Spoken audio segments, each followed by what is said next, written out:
આગામી દિવસોમાં આવનાર ચેતીચાંદ, રામનવમી તથા રમજાન ઈદના તહેવારને લઈ સુરતની અઠવા પોલીસ દ્વારા તકેદારીના ભાગરૂપે અસરકારક ફૂટ પેટ્રોલિંગ કરાયું હતું।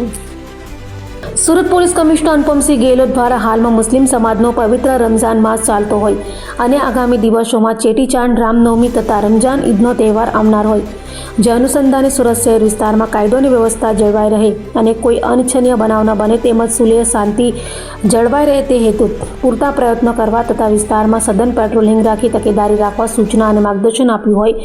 જેને લઈ અઠવા પોલીસ દ્વારા ચેટીચાંદ, રામનવમી અને રમજાન ઈદના તહેવારને લઈ ફૂટ પેટ્રોલિંગ કરાયું હતું।